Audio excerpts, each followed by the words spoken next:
C'est un exemple. Un autre, alors celui-là, il est beaucoup plus évident, c'est celui qui concerne le témoignage ou la collaboration directement. Pour le Rwanda, c'était évident en 1994, où, d'une part, le CICR avait accès à des sites où il y avait effectivement des fosses communes, plus certains endroits, le CICR a été le premier à visiter ou a été témoin. C'était aussi le cas, je dirais, en Bosnie-Herzégovine à l'époque, où le CICR, à certains endroits, était le seul présent. Alors, c'est sûr que là, il y a eu, d'une part, des pressions de la part des médias, ce qu'on connaissait, mais ensuite des tribunaux, des tribunaux successifs, où on demandait effectivement une collaboration du CICR. C'est-à-dire, vous étiez présent, vous savez combien de personnes, vous connaissez les endroits. Est-ce que là, il n'y a pas moyen de collaborer avec un tribunal ou avec la Cour? Alors là, le CICR aussi, on doit tenir la même. On n'a pas le choix. Vous comprenez que si un jour, je veux dire, on est perçu comme étant ceux qui aident à dénoncer, je veux dire, des criminels, bien, pour nos actions en 2012, en 2014, en 2017, ça ne sera plus possible. Alors, je dirais ça, ces situations, elles sont nombreuses. J'ai parlé tantôt de certificats médicaux. Aujourd'hui, je vous parle simplement de témoignages de délégués CICR ou d'informations importantes. À chaque fois, c'est que le CICR, on n'a pas pu participer directement. On a essayé à chaque fois, de façon très pratico-pratique, d'aider quand même le tribunal. Et il y a des fois, c'est de dire, vous n'avez pas besoin de l'expatrier, mais peut-être il faut trouver des victimes directement. Je veux dire, s'il y a eu des massacres, il y a eu des violations, il y a eu des bombardements, je veux dire, le CICR, on peut connaître l'endroit, mais il n'y a pas besoin d'un témoignage du CICR. L'idée, c'est peut-être de retourner dans l'endroit où il y a eu d'autres témoins, des gens qui ont été victimes, qui peuvent témoigner à la Cour. Voici une façon, je dirais, un peu de faire les choses. Un troisième exemple, alors j'ai très envie d'en parler aussi, c'était la confusion chez les victimes.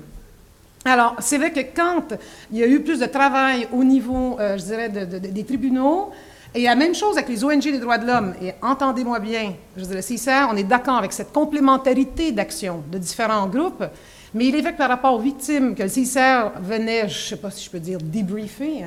Vous savez que le CICR, on rencontre les victimes pour leur demander ce qui s'est passé, on tente de les réunir avec leurs familles.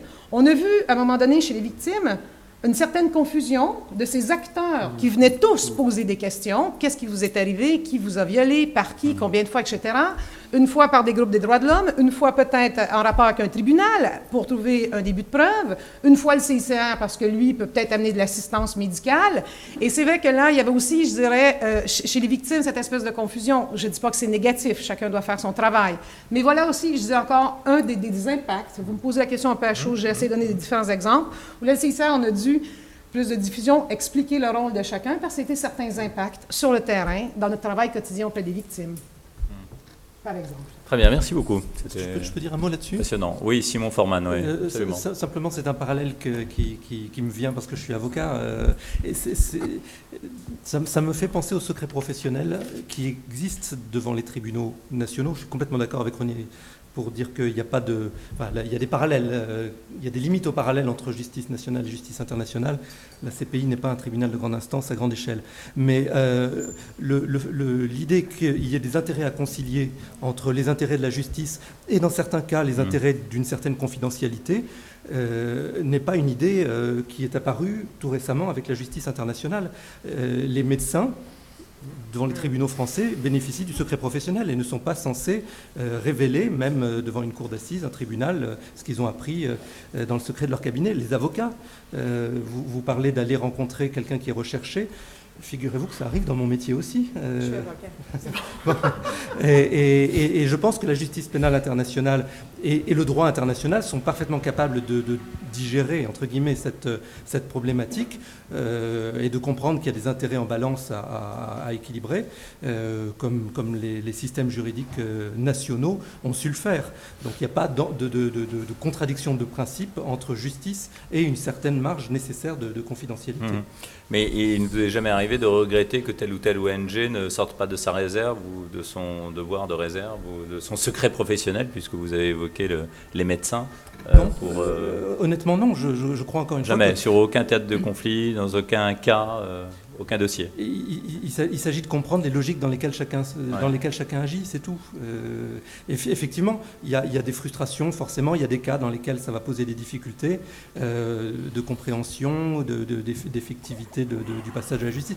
Ça pose des difficultés, mais ce n'est pas parce que ça pose des difficultés qu'on doit remettre en cause ni la justice d'un côté, ni la confidentialité des actions de l'autre. Je crois que tout doit pouvoir coexister. Claude Jorda.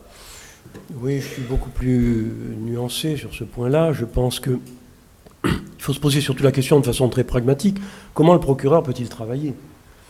Il a tendance à vouloir s'appuyer sur les gens qui sont sur le terrain, donc les ONG, bien entendu. Sinon, il va faire ses enquêtes, c'est son boulot quand même de faire des enquêtes. Il va les faire... Il va sur le terrain, comme il vous va disiez. sur le terrain, il va avec des enquêteurs. Bon, il a une poignée d'enquêteurs. Il faut bien vous dire quand même que l'Iturie, je parle sous le contrôle peut-être de ceux qui connaissent mieux ce pays que moi, l'Iturie, c'est grand comme la France. Et la République démocratique du Congo, c'est grand presque comme l'Europe.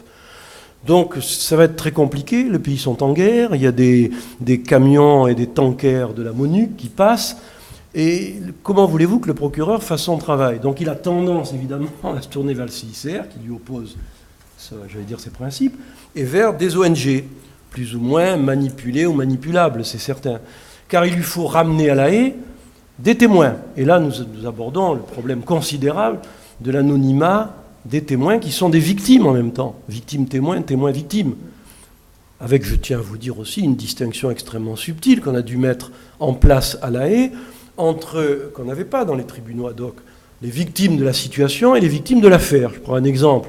Thomas Lubanga Dilo, poursuivi, mandat d'arrêt, inculpé, comme on dirait chez nous, pour conscription forcée, participation aux activités hostiles d'enfants soldats. Il y en a 5 d'enfants soldats.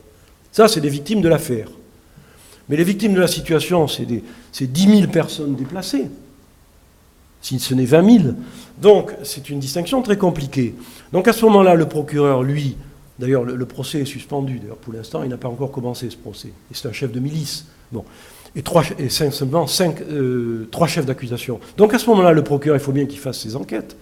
Parce que les juges l'attendent au tournant. La procédure est très compliquée. Et ce qui complique encore plus le tout, c'est que la confusion qu'il y a souvent entre le témoin et la victime. Le procureur voudrait avoir des victimes témoins, mais il faut les occulter, ces victimes. Et il y a un processus extrêmement complexe de non-divulgation des éléments majeurs de la victime témoin. On y a passé des nuits entières dans l'affaire Thomas Lubanga-Dilo. Jusqu'au moment d'ailleurs où, quand est arrivée l'audience de confirmation des charges, la défense s'est levée et a dit « mais moi je ne peux plus faire mon travail ».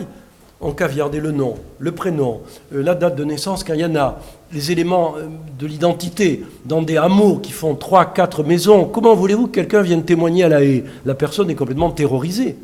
Donc là, nous sommes au cœur de la difficulté. C'est pour ça d'ailleurs j'ai toujours préconisé qu'il fallait plutôt que cette justice aille plutôt vers les chefs d'État et les leaders majeurs. Thomas Lubanga-Dilo devrait être jugé dans son pays et non pas à La Haye. Donc je crois que là, il y a une difficulté majeure qui me fait remettre en question quelque chose qui pourtant m'a fait aller à la CPI. C'est le rôle et la place des victimes. Et je crois que c'est extrêmement compliqué. Et la Cour pénale aura des difficultés à gérer cette situation.